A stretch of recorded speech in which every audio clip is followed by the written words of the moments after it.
Baik, berjumpa lagi dengan saya Pak Edi, dan kali ini Bapak akan menjelaskan bagaimana caranya membuat peta pikiran yang disebut juga dalam bahasa Inggris disebut dengan mind mapping. Nah, mind mapping itu seperti yang Bapak jelaskan nanti, bahwa tampilan mind mapping yang anak-anak biasa buat di kelas nanti itu bentuknya beragam ya, sesuai dengan keinginan anak-anak. Nah, apa yang dimaksud dengan peta pikiran? Peta pikiran disebut juga peta konsep, dalam bahasa Inggris disebut mind mapping. Kemudian suatu cara yang digunakan untuk menemukan informasi dalam suatu bacaan. Informasi yang ditemukan dituliskan dalam kotak-kotak peta pikiran. Seperti apa bentuknya?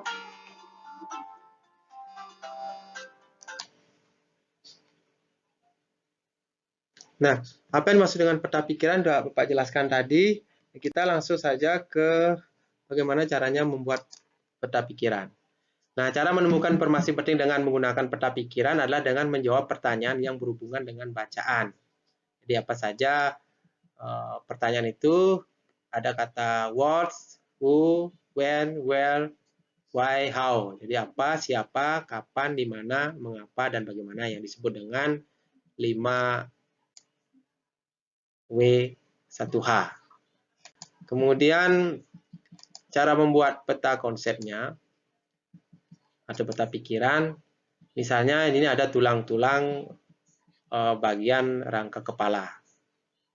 Jadi banyak sekali bagian-bagian tulang kepala, jadi anak-anak tidak bisa menghafalkan. Nah, kita buat peta konsepnya.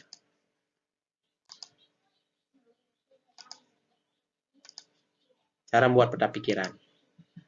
Nah, ada inti, ini inti ya, judul atau tema atau bagiannya nanti yang kita bagi. Kemudian ada bagian-bagian tulang tengkorak itu, ada ubun-ubun, kemudian ada tulang pipi, kemudian rahang bawah, ada hidung, kemudian rahang bawah, pelipis, kemudian tulang baji. Nah, jadi ini yang namanya peta konsep. Jadi ada inti, ini namanya inti anak-anak.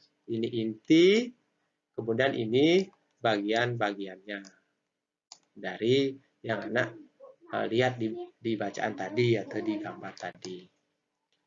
Selanjutnya, misalnya anak-anak membuat keragaman budaya.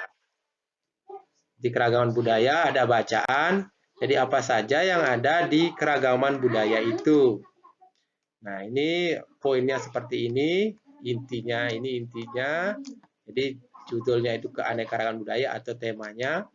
Kemudian bagian-bagian itu, jadi budaya itu terdiri dari ada bahasa, ada senjata, pakaian, kemudian upacara adat, makanan, adat istiadat, agama, dan sebagainya.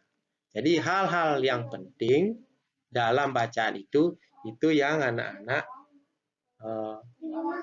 catat di peta pikiran.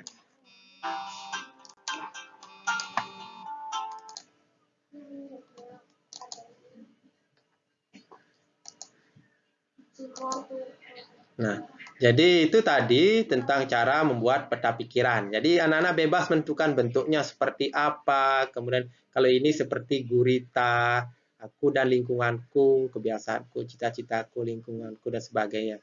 Jadi ketika anak-anak melihat peta konsep, sudah terbayang, oh ini isi dari bacaan itu.